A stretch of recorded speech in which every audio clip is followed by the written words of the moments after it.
عليكم ورحمة الله تعالى وبركاته. أعوذ بالله من الشيطان الرجيم. بسم الله الرحمن الرحيم. الصلاة والسلام على أشرف المرسلين وعلى آله وصحبه أجمعين. أما بعد. ബഹുമാനപ്പെട്ട ഉസ്താദുമാരെ, പ്രിയപ്പെട്ട വിദ്യാർത്ഥി സുഹൃത്തുക്കളെ, ഹിർസ് ഹദീസ് ഇൻറ്റൻസീവ് റിസർച്ച് സമ്മിറ്റിലാണ് നമ്മളെല്ലാവരും ഒരുമിച്ച് കൂടിയിട്ടുള്ളത്. ഇപ്പോൾ ഏകദേശം ഇന്ന് 3ാമത്തെ ദിവസമാണ്. ഇൻഷാ അല്ലാഹ് ഹദീസിൻ്റെ എല്ലാ ഭാഗങ്ങളെയും നിങ്ങൾ ഗ്രഹിച്ചുകൊണ്ടിരിക്കുകയാണെന്ന് മനസ്സിലാകുന്നുണ്ട്.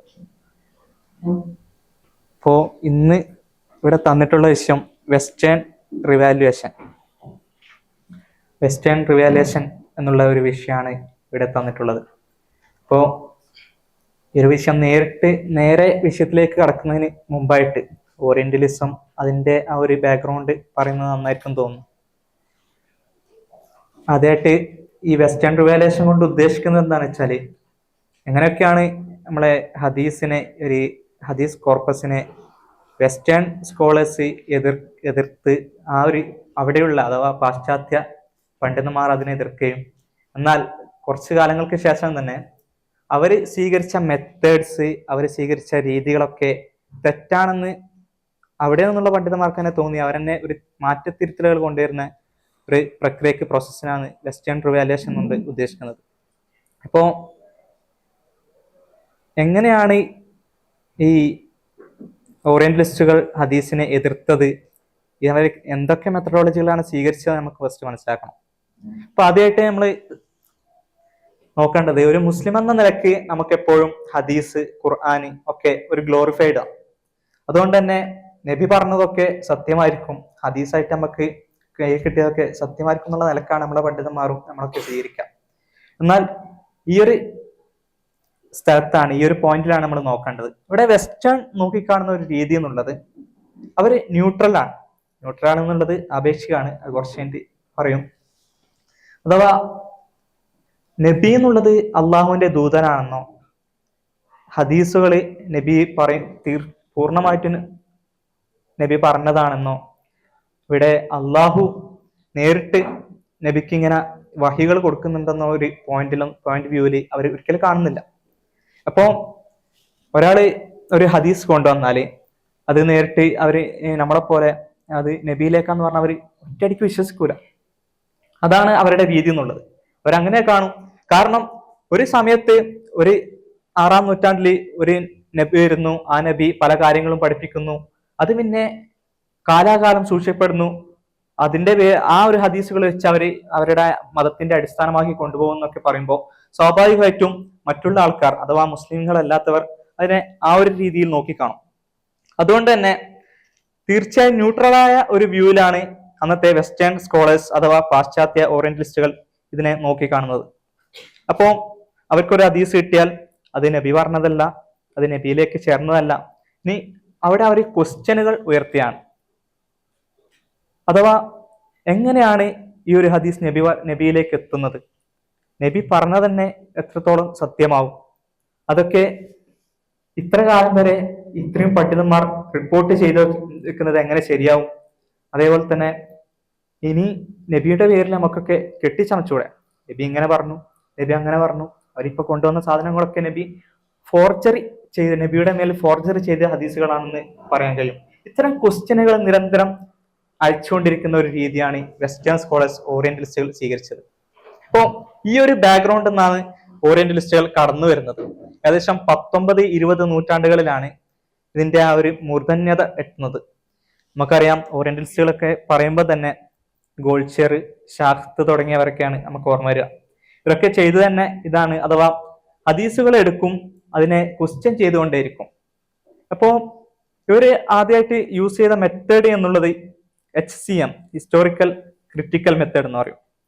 അഥവാ ഓരോ ഹദീസുകൾ എടുത്ത് അത് ഡേറ്റിംഗ് ചെയ്യും, ഏത് കാലത്തേക്കുള്ളതാണ്, അങ്ങനെ ആ കാലത്ത് ഉപയോഗിച്ചത്, ആ കാലത്തുള്ളത് അന്നേരം ഫോർജറി ചെയ്തതാണ്. ഉദാഹരണം പറയുകയാണെങ്കിൽ, ഇപ്പോ ഉമവി ഭരണകാലത്ത് ഭരണവുമായി ബന്ധപ്പെട്ട പല ഹദീസുകളും കൂടുതലായി റിപ്പോർട്ട് ചെയ്തതായിട്ട് ഗോൾഡ്ഷിയർ എടുത്തു കാണിക്കുന്നുണ്ട്. അന്ന് ഗോൾഡ്ഷിയർ പറയുന്നത്, അഥവാ പ്രവാചകന്റെ കാലശേഷം ഇനി ഒരു ഭരണം നിലനിൽക്കണമെങ്കിൽ, മുസ്ലിങ്ങൾക്കിടയിൽ ഒരു ഭരണം നിലനിൽക്കണമെങ്കിൽ തീർച്ചയായിട്ടും അതിനൊരു അടിസ്ഥാനം വേണം. അഥവാ ലോക മുസ്ലിങ്ങളൊക്കെ അതിനു മുമ്പ് പ്രവാചകനുണ്ട്, പ്രവാചകൻ പറയുന്നത് കേൾക്കും, അതിനനുസരിച്ച് ജീവിക്കും. അപ്പൊ അവിടെ ഒരു നേതാവുണ്ട്. ഇപ്പൊ പ്രവാചകൻ ഏതായാലും കഴിഞ്ഞുപോയി, ഇനി ആര്? ആ ഒരു ക്വസ്റ്റ്യൻ ഇനിയും നിലനിർത്തണമെങ്കിൽ, ആ ഒരു ഒരു വിഹാരം അവർക്ക് ഇനിയും കൈക്കൊള്ളണമെങ്കിൽ ഈ ഒരു നബി പറഞ്ഞതായിട്ട് അല്ലെങ്കിൽ നബി ബാക്കി വെച്ചതായിട്ട് എന്തെങ്കിലും വേണം. ഈ ഒരു അവസ്ഥ, ഈ ഒരു ഭരണ മേൽക്കോയ്മ നിലനിർത്താൻ വേണ്ടിയിട്ടാണ് അന്നത്തെ പണ്ഡിതന്മാർ ഹദീസുകൾ കെട്ടിച്ചമച്ചതെന്ന് ഗോൾഡ്ശിയർ വാദിക്കുന്നുണ്ട്. അപ്പോ ഈ ഒരു നിലക്കാണ്. അപ്പോ ഇത് നമുക്ക് നോക്കുകയാണെങ്കിൽ ഗോൾഡ്ശിയർ പറയുന്നത് തീർച്ചയായും ശരിയാണെന്ന് നമുക്ക് തോന്നും. എന്നാല് ഈ ഏതാനും ചില ഹദീസുകൾ മാത്രം എടുത്തുകൊണ്ടാണ് ഗോൾഡ്ശിയർ എന്താകുന്നത്, ഇതിനെ വിലയിരുത്തുന്നത്. ഇതാണ് ഈ ഒരു ഓറിയന്റലിസ്റ്റുകളുടെ മെയിൻ പ്രശ്നം എന്നുള്ളത്. അഥവാ ഹദീസ് എന്നുള്ള ഒരു വലിയ വിജ്ഞാനശാഖയെ അതിന്റെ ചെറിയൊരു ഭാഗം മാത്രം എടുത്ത് ഏതെങ്കിലും ചെറിയ ഹദീസുകളോ ഏതെങ്കിലും ചെറിയ ഭാഗം ഹദീസുകളോ അല്ലെങ്കിൽ ഒരൊറ്റ ഹദീസോ എടുത്ത് അതിനെ ക്രിറ്റിസൈസ് ചെയ്യുന്നു. അത് നബിയിലേക്ക് എത്തുന്നില്ല, അത് ഫോർജറി ചെയ്തതാണ്, അതിന് കൃത്യമായ എവിഡൻസ് ഇല്ല. ഇങ്ങനെ വ്യത്യസ്തമായ ഒരു വാദങ്ങളാണ് അവർ ഉന്നയിക്കുന്നത്. ഇതിനെ പിന്തുണച്ച് തന്നെയാണ് പിന്നീട് ഷാഹ്തും വരുന്നത്. ഷാഹ്തും ഇത്തരത്തില് ഇസ്നാദ് ബേസ് ചെയ്ത് പല വാദങ്ങളും ഉന്നയിക്കുകയും ഷാഹ്ത് എന്ന് ഉന്നയിച്ച പ്രധാന വാദം എന്നുള്ളത് കോമൺ ലിങ്ക് ആണ്. അഥവാ ഹദീസുകള് ഒരു കോമൺ ലിങ്ക് എന്ന് പറഞ്ഞാൽ ഹദീസുകൾ ഇങ്ങനെ ഓരോ റാവിയുമായി റിപ്പോർട്ട് ചെയ്തു പോയി, അവർ എല്ലാ റാവികളും ഒരാളിലേക്ക് എത്തിയാണ്. ആ ആളിന്റെ മുകളിലോട്ടേക്ക് പിന്നെ നബിയിലേക്ക് ഒരൊറ്റ സനത്. അപ്പോ ഈ കോമൺ ലിങ്കിന് ശേഷം വരുന്ന ആ കോമൺ ലിങ്കിൽ നിന്ന് വ്യത്യസ്ത റൂട്ടുകളായിട്ട് വ്യത്യസ്ത ട്രാൻസ്മിറ്റേഴ്സ് ആയിട്ട് ഇങ്ങനെ ഹദീസുകൾ പരന്നു പോവുകയാണ്. അപ്പോ ഷാഹ്ത് അവിടെ വാദിക്കുന്നത് ഈ കോമൺ ലിങ്ക് ഫോർജറി ആവാൻ സാധ്യതയുണ്ട്. കാരണം ഒരാള് ഒരു കോമൺ ലിങ്ക് ആവുക, അതിനുശേഷം വ്യത്യസ്ത റാവികളെ കൊണ്ടുവന്നിട്ട് ഹദീസുകൾ ഉദ്ധരിക്കാം. അപ്പോ ഈ കോമൺ ലിങ്ക് അദ്ദേഹം ആ ഒരു ഫോർജറി ചെയ്തതാണെങ്കിൽ അപ്പൊ ഹദീസ് മൊത്തം എന്തായി? ഫോർജറി ആയി. ഒരാൾക്ക് ഒരു ഹദീസ് ഫോർജറി ചെയ്ത് അതിനുശേഷം വ്യത്യസ്ത രീതിയിലുള്ള റാവികളെ കൊണ്ടുവന്നാൽ അവിടെ എന്തായി? ഹദീസ് സ്വഹിയായി മാറി. അപ്പോ ആ ഒരു കോമൺ ലിങ്ക് ഫോർജറി ആവാനുള്ള സാധ്യത കൂടുതലാണെന്നുള്ള വാദമായിട്ട് ഷാഹ്ത് വരികയാണ്. ഇങ്ങനെ വ്യത്യസ്ത അഥവാ ഹദീസിന്റെ ചില ഭാഗങ്ങളെ മാത്രം എടുത്തിട്ട് വാദിക്കുന്ന ഒരു രീതിയാണ് അന്ന് ഓറിയന്റലിസ്റ്റുകൾ സ്വീകരിച്ചിട്ടുള്ളത്.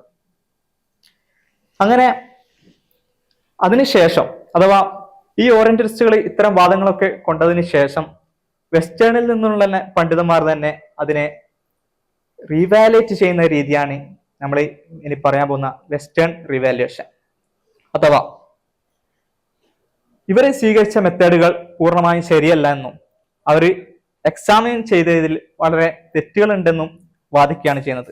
ഇതിൽ നമുക്ക് പ്രധാനമായിട്ട് എടുത്തു വെക്കാൻ പറ്റുന്ന ഒരു പണ്ഡിതൻ എന്നുള്ളത് മോസ്കി തന്നെയാണ്. എല്ലാവർക്കും അറിയായിരിക്കും ഹെറാൾഡ് മോസ്കിൻ.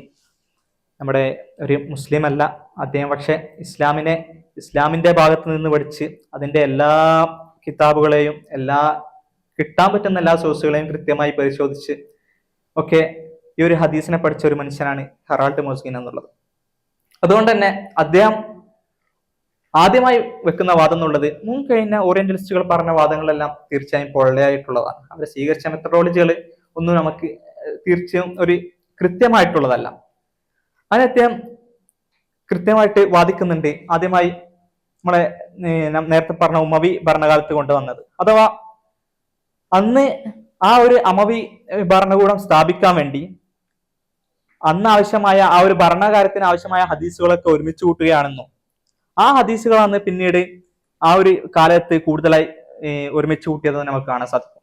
അതേ സമയത്ത് തന്നെ മുസ്തന്നഫ് മറ്റു ഗ്രന്ഥങ്ങളിൽ മറ്റു വിഷയങ്ങളുമായി ബന്ധപ്പെട്ട ധാരാളം ഹദീസുകൾ അതേ കാലഘട്ടത്തിൽ രചിക്കപ്പെട്ടതായി അല്ലെങ്കിൽ ക്രോഡീകരിക്കപ്പെട്ടതായി അന്ന് മോസ്കി കണ്ടെത്തുന്നുണ്ട്. അപ്പോൾ മോസ്കി പറയാണ്, അപ്പോൾ ഗോൾഡ്ശിയർ ഇവിടെ ചെയ്തതെന്നുള്ളത് ഈ ഒരു ഉമവി കാലഘട്ടം മാത്രം എടുത്ത് ആ ഒരു ഏരിയ, ഒരു പർട്ടിക്കുലർ ഏരിയ മാത്രം, അവിടെയുള്ള ഹദീസുകൾ മാത്രം എടുത്ത് എക്സാമിൻ ചെയ്തു. നേരെ പറയാണ് അത് ഫോർജറി ആവാൻ സാധ്യതയുണ്ട്. ആ ഒരു ഭരണത്തിന് കീഴിൽ അവരുടെ ഭരണം നിലനിർത്താൻ വേണ്ടി കൊണ്ടുവന്ന ഹദീസുകളായിരിക്കാം. പക്ഷെ അതിന്റെ മറ്റു ഭാഗങ്ങള്, മറ്റു ഹദീസുകൾ, മറ്റു ലഭ്യമായ സോഴ്സുകളൊന്നും ആര് എക്സാമിൻ ചെയ്തിട്ടില്ല? ഗോൾഡ്ശിയർ അവിടെ എക്സാമിൻ ചെയ്യുന്നില്ല. അപ്പൊ ഇതാണ് അദ്ദേഹത്തിന് പറ്റിയ ഒരു അമളി. അതേപോലെ തന്നെ ശേഷം വന്ന കോമൺ ലിങ്കിനും വളരെ വ്യക്തമായിട്ട് മോൾസ്കി തള്ളിക്കളയുന്നുണ്ട്. എത്രത്തോളം വെച്ചാൽ അന്ന് ഷർത്ത് വാദിക്കുന്നത് ഈ കോമൺ ലിങ്ക് സ്വഹാബിമാരിലേക്കൊന്നും എത്തുന്നില്ല എന്നുള്ളതാണ്. അഥവാ ഈ കോമൺ ലിങ്കിൽ നിന്നും കമ്പാനിയന്റെ അഥവാ ഇസ്ലാമിന്റെ ആദ്യ നൂറ്റാണ്ടുകളിലൊന്നും ഈ കോമൺ ലിങ്ക് കാണാൻ സാധിക്കൂല. പക്ഷെ അതിനുശേഷം വന്ന ആൾക്കാരാണ്, അതുകൊണ്ട് തന്നെ അത് ഫോർജറി ആവാൻ സാധ്യതയുണ്ടാവുന്ന ഷർത്ത് വാദിച്ചത്. പക്ഷെ അതിനുശേഷം വളരെ സിമ്പിൾ ആയിട്ട് മുസന്നഫ് അബ്ദുൾ റസാഖിൽ നിന്ന് ആരെയും നമ്മളെ ഹെറാൾഡ് മോസ്കിൻ ഒരു കോമൺ ലിങ്ക് കണ്ടെത്തിയാണ് കമ്പാനിയനിലുള്ള, അഥവാ സ്വഹാബിമാർ കോമൺ ലിങ്ക് ആയിട്ടുള്ള ഹദീസുകൾ. ഏറ്റവും മോസ്കി അത് നേരത്തെ പറഞ്ഞ അതേ വാദം തന്നെ ഷർത്തിന്റെ പേരിലും പറയുകയാണ്. അഥവാ ഇത്തരം ഒരു പർട്ടിക്കുലർ ആയിട്ടുള്ള ഹദീസുകൾ മാത്രം എടുത്ത് എക്സാമിൻ ചെയ്തതിന്റെ കാരണത്തിലാണ് ഷാഫ്ത്തിനും എന്തായത് ഈ ഒരു ഹദീസ് ഫോർജറിയാണ് തോന്നാൻ കാരണം. നേരെ മറിച്ച് അദ്ദേഹം ലഭ്യമായ മറ്റുള്ള എല്ലാ അഥവാ large scale method examine method ഈ ഒരു രീതി സ്വീകരിക്കുകയാണെങ്കിൽ അദ്ദേഹത്തിന് എന്താകാൻ ചെയ്യും, അദ്ദേഹത്തിന് പറ്റിയ ആ ഒരു തെറ്റ് തിരുത്താൻ സാധിക്കുമെന്ന് ഷാഫ്ത്തിനെയും അവിടെ ഹെറാൾഡ് മോസ്കിൻ തിരുത്തിയാണ്. അപ്പോ ഇത്തരത്തിൽ ഹദീസുകളെ ഏതെങ്കിലും ഒരു ഭാഗത്തേക്ക് അല്ലെങ്കിൽ ഏതെങ്കിലും ചില ഹദീസുകൾ മാത്രം ബന്ധപ്പെടുത്തി പഠിക്കാതെ അതിന്റെ എല്ലാ വശങ്ങളും ഉൾക്കൊള്ളി പഠിച്ചാൽ മാത്രമേ അതിന്റെ പരിപൂർണതയിൽ എത്തുന്നുള്ളത് ആ ഒരു കൺക്ലൂഷനിലേക്കാണ് ഹെറാൾഡ് മോസ്കിൻ അന്ന് എത്തുന്നത്. അന്ന് അദ്ദേഹത്തിന്റെ കൂടെ ഉണ്ടായിരുന്ന ഈ വെസ്റ്റേൺ റിവാലേഷനിൽ മറ്റൊരു മെയിൻ പണ്ഡിതനായിരുന്ന ഡേവിഡ് പവേഴ്സ്, അദ്ദേഹവും പറയുന്നുണ്ട് ധാരാളം അഥവാ ഒരു ഹദീസ് റിപ്പോർട്ട് ചെയ്യാന്ന് പറഞ്ഞാല് അതിന് വ്യത്യസ്ത റാവികൾ ഉണ്ടാവും. അപ്പം അന്ന് കൃത്യമായിട്ടുള്ള ട്രാൻസ്പോർട്ടേഷൻ അല്ലെങ്കിൽ കൃത്യമായിട്ടുള്ള മറ്റു സഞ്ചാര പാതകളൊന്നും അല്ലെങ്കിൽ കമ്മ്യൂണിക്കേഷൻ മെത്തേഡ്സ് ഒന്നും ഉണ്ടായിട്ടില്ല. ആ ഒരു കാലഘട്ടത്ത് ലോകത്തിന്റെ ഒരു ഭാഗത്തു നിന്ന് മറ്റേ ഭാഗത്തുള്ള വ്യത്യസ്ത നാടുകളിൽ പരന്നു കിടക്കുന്ന സ്വഹാബിമാർ ഒരേ ഹദീസ് കൃത്യമായി റിപ്പോർട്ട് ചെയ്യാന്ന് പറഞ്ഞാല് അത് ഫോർജറിയാണ്, അത് തെറ്റാന്ന് പറയുന്നതിന് ഒരു കൃത്യമായിട്ടുള്ള ഒരു എവിഡൻസ് ഇല്ല. അതിൽ നിന്ന് അദ്ദേഹം കൺക്ലൂഷനിലേക്ക് എത്തുന്നത് ഏറെക്കുറെ ആൾക്കാർ അഥവാ ഹിസ്റ്ററിക്കലായി സ്ഥിരപ്പെട്ട ഒരു സാധനം അഥവാ ഒരു ഹദീസ് അതിന്റെ ഒതന്റിസിറ്റി ഇല്ല എന്ന് പറയുന്നവരാണ് അവിടെ തെളിവുകൊണ്ടിരുന്നത്. അഥവാ ഒരു ഹദീസിനെ വ്യത്യസ്തമായിട്ടുള്ള റാവിമാറി വളരെ കൃത്യമായ സനദോടുകൂടി റിപ്പോർട്ട് ചെയ്തുകൊണ്ടിരുന്നു, ഹദീസിനെ ക്രോഡീകരിച്ചുകൊണ്ടുവരുന്നു. എന്നിട്ട് അതിനെ ഏതെങ്കിലും ഒരു പണ്ഡിതനെ എതിർക്കുകയാണെങ്കിൽ ആ എതിർക്കുന്ന പണ്ഡിതനാണ് ആ ഒരു റിബട്ടിന് ആ ഒരു എതിർപ്പിന് അദ്ദേഹമാണ് തെളിവ് കൊണ്ടുവരേണ്ടത്. അപ്പോൾ ഈ ഒരു രീതിയാണ് സ്വീകരിക്കേണ്ടത്. നേരെ മറിച്ച് വെസ്റ്റേൺ സ്വീകരിച്ചത് ആ ഒരു രീതിയല്ല. അപ്പോ ഡേവിഡ് പവേഴ്സും ഈ ഒരു കാര്യം വളരെ വ്യക്തമായിട്ട് അദ്ദേഹം ഓരോ ഹദീസുകൾ എടുത്തു വെച്ച് പറയുന്നുണ്ട്. അഥവാ ഒരേ സമയം ഹിജാസിലും അതിന്റെ നേരെ ഓപ്പോസിറ്റുള്ള നാടുകളിലുമുള്ള റാവിമാർ റിപ്പോർട്ട് ചെയ്ത ഹദീസുകൾ ഒരേ സമയം കൃത്യമായിരിക്കുകയാണ്. സനദ് വൈസും മത്തിനു വൈസും വളരെ 100% അക്യുറേറ്റ് ആയിരിക്കുകയാണ്. ഇത് എങ്ങനെ സാധിക്കും? അന്നൊരു കാലം കൃത്യമായ കമ്മ്യൂണിക്കേറ്റ് ഇല്ലാത്ത ഒരു കാലത്ത് ഇത്രയും അക്യുറേറ്റ് ആയിട്ട് ഒരു ഹദീസ് കൊണ്ടുവരണമെങ്കിൽ അത് തീർച്ചയായും ഫോർജറി ചെയ്തതല്ല, അത് കൃത്യമായ സനദോടുകൂടി കൃത്യമായ ഒതന്റിസിറ്റി ഉള്ളതാണ് എന്നാണ് ഈ ഡേവിഡ് പവേഴ്സ് കണ്ടെത്തുന്നത്. അങ്ങനെ അന്ന് മുമ്പ് അഥവാ ഈ ഒരു 19-20 നൂറ്റാണ്ട് കാലത്ത് അന്ന് ഉയർന്നു വന്ന ഓറിയന്റലിസ്റ്റുകൾ കണ്ട ഒരു രീതി എന്നുള്ളത് അഥവാ അവര് ഹദീസുകളെ മൊത്തത്തിൽ അതിന്റെ എല്ലാ കിട്ടിയ സോഴ്സുകളെയും കൃത്യമായി പഠിച്ചിട്ടില്ല എന്നും മാത്രമല്ല അവര് മുസ്ലിങ്ങൾ ഈ ഹദീസിനെ ഗ്ലോറിഫൈ ചെയ്യുന്നു ആ ഒരു മുൻധാരണയിലാണ് ഈ ഹദീസുകളെ പഠിക്കുന്നത്. എത്രത്തോളം എന്ന് വെച്ചാല് ഒരു മുസ്ലിമിന് ഒരു ഹദീസ് കിട്ടിയാൽ ആ ഹദീസ് അദ്ദേഹം ഒരിക്കലും തള്ളിക്കളയില്ല, അതിന് എത്രമേൽ തെറ്റുകൾ കണ്ടാലും അതിനെ തള്ളിക്കളയില്ല എന്നുള്ള ഒരു മുൻധാരണ വെച്ചിട്ടാണ് അന്നത്തെ ഓറിയന്റലിസ്റ്റുകൾ ഈ ഹദീസുകളെ പഠിച്ചത്. ആ ഒരു പിഴവ് അവരിൽ പറ്റിയിട്ടുണ്ടെന്ന് കൃത്യമായിട്ട് ഡേവിഡ് പവേഴ്സ് അദ്ദേഹത്തിന്റെ പുസ്തകത്തിലൂടെ കണ്ടെത്തുകയാണ്. അതിനുശേഷം അദ്ദേഹം പറയുന്നത് അന്ന് മുൻകഴിഞ്ഞ മുസ്ലിം പണ്ഡിതന്മാർ കൃത്യമായി തന്നെ ഹദീസുകളെ ക്രിറ്റിസൈസ് ചെയ്തിരുന്നു. അഥവാ വല്ല തെറ്റുകളോ അല്ലെങ്കിൽ റാവിമാരിലോ മറ്റോ എന്തെങ്കിലും പിഴവുകൾ ഉണ്ടായിട്ടുണ്ടെങ്കിൽ കഴിഞ്ഞ കാലങ്ങളിൽ തന്നെ അവരുടെ മുസ്ലിം പണ്ഡിതന്മാർ അതിനെ കൃത്യമായി ക്രിറ്റിസൈസ് ചെയ്ത് മത്തിനാവട്ടെ ഇസ്നാദാവട്ടെ എല്ലാ രീതിയിലും ഹദീസിനെ ക്രിറ്റിസൈസ് വളരെ കൃത്യമായ ക്രോഡീകരണമാണ് ഹദീസുകളിൽ നടന്നിട്ടുള്ളത്. അതുകൊണ്ട് തന്നെ ആ ഒരു ഇസ്നാദിനെ ഏതെങ്കിലും തരത്തിലുള്ള രീതിയിൽ അല്ലെങ്കിൽ ഈ ഒരു പാർട്ടിക്കുലർ ആയിട്ടുള്ള എക്സാമിൻ ചെയ്ത് അല്ലെങ്കിൽ ഒരു സ്മോൾ സ്കെയിൽ എക്സാമിൻ വെച്ച് ചെയ്യുന്നത് തീർത്തും തെറ്റാണ് എന്നുള്ള ഒരു കൺക്ലൂഷനിലേക്കാണ് എത്തുന്നത്. മൊത്തത്തിൽ പറയുകയാണെങ്കിൽ വെസ്റ്റേണിലുള്ള പണ്ഡിതന്മാർ തന്നെ മുൻകഴിഞ്ഞ ഓറിയന്റലിസ്റ്റുകൾ അവർ ചെയ്ത മെത്തേഡ്സ്, അവർ സ്വീകരിച്ച മെത്തഡോളജി ഇതൊക്കെ തെറ്റാണെന്ന് വളരെ കൃത്യമായി പഠിച്ചെടുക്കുകയാണ് ചെയ്തിരിക്കുന്നത്. നിർത്തുന്നു. അസ്സലാമു അലൈക്കും വറഹ്മത്തുള്ളാഹി തആല വബറകാതുഹു.